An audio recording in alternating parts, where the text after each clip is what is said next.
Welcome to the 5th online module for co-teaching for administrators for Durham Public Schools. In this module, we're going to address evaluating your co-teaching pairs. The first thing I want you to do is think about what is evidence of a good lesson. When you go into any classroom in your building and you observe your teachers, you're looking for evidence of a good lesson. Think about the teachers' roles. When you go in there, what do you want to see in evidence of a good lesson? Think about the instructional strategies and assessment process and tools that are in the classroom. Think about that for any classroom in your building. What do you want to see as evidence of a good lesson? Again, if we were together in person, I would have you break into pairs and work on this and brainstorm around it, and then we would talk about the results. The next thing I want you to do is think about when you go into a co-teaching classroom, what are you looking for? And we have several tools. This is one of them that I'm going to share with you, if I can slide it over here and share with you. This is just a guide for you to think about. And it should reflect all of the things that we've talked about in the previous modules, such as the basics, or the meaningful roles. Are you seeing that each teacher in the classroom is displaying a meaningful role? Can each role easily be identified at any point in the lesson? Is the role meaningful? Does the role enhance the learning process and that sort of thing? Do the teachers vary their roles? Are both teachers comfortable? Is it obvious they have knowledge of the content area? Is the special education teacher working with all of the students? Again, this is just a guide for you to use. Are they using strategies to promote success for all students? What evidence is there that the teachers are engaged or did engage prior to the lesson in co-planning? Are they focused on the process as well as the content? Are they reinforcing important skills? Are the directions clear? What type of reinforcement strategies are being used? How are the students grouped? Does it fit the task? And that sort of thing. And then what's the evidence of success? Are the struggling students participating? Are they answering and asking questions? Are the students engaged in meaningful work throughout the period? Are they assessing the learning of each student? Again, this is just a guide. It's not the end-all be-all. It doesn't capture everything that you would need in order to observe a classroom, but it is a good starting point. The second thing you want to do, we're going to share with you a rating scale that was adapted from some of Marilyn Friend's work. Again, this isn't the best this isn't the end-all be-all. We're actually going to be providing you with some walkthrough forms that we're creating. And what we're doing is we're going to take all of these resources and kind of combine them into one that aligns with kind of what our expectations are. But basically, the rating scale is rarely, sometimes, or usually. Are you observing nonverbal communication? Are both teachers moving around the classroom? Do they appear to be competent?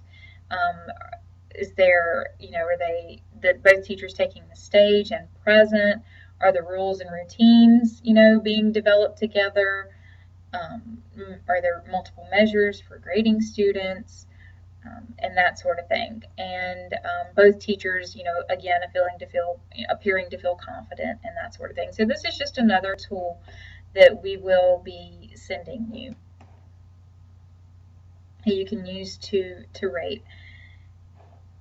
The other thing is, think about the North Carolina teacher evaluation process. And think about let's see if I can make this a little bit bigger. Think about these standards and look at and notice each time the word teacher or teachers is used. Kind of go through and just think about that. Teachers making instruction relevant to students. Are they communicating effectively? Teachers use a variety of methods. Teachers. So now that we've reflected on that, reflect on this. Should administrators evaluate the special education teacher differently than they evaluate the general education teacher in a co-taught classroom? So thinking about the evaluation tool, I'm just going to play a snippet. This is a video that we saw earlier. I'm not going to play the whole thing, but just kind of think about and reflect on what are the effective practices that you notice that's going on in this classroom? And then again, what are some practices that can be improved upon? What type of coaching feedback would you provide to these teachers? All right, guys. The question we've been talking about the past couple days is what? Subjects and books. But what was the question? What are we trying to do with the singular world back there? What are we trying to do? Trying to make them agree. How do you make them agree? We said singular subjects have to take what kind of verbs? It takes a plural verb. So which verb are we going to use? Is or are? Are. Good. Okay, very good. Okay. Number two. Neither the players nor the coach feels or feel ready for this game. Okay, so just kind of reflect on, should administrators evaluate those two teachers differently? And I would hope that you would come to the conclusion of no. Special education teachers should be held to the same standard as general education teachers.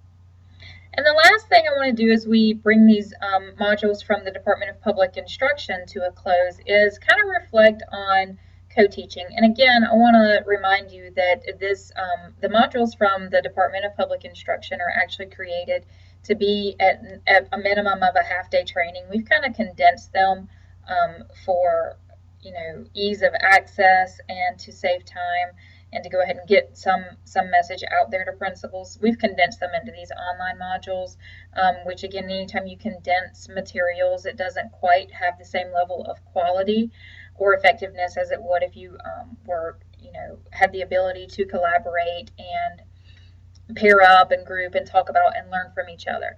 But with that in mind, go ahead and think about some reflections. Think about some points that you gained from the training. Think about some thoughts that you had that were definitely squared away or definitely confirmed, some things that you were thinking that were confirmed from these modules. And then think about some questions that you still have that are circling, questions that you still have around co-teaching or the co-teaching model or how you can support teachers.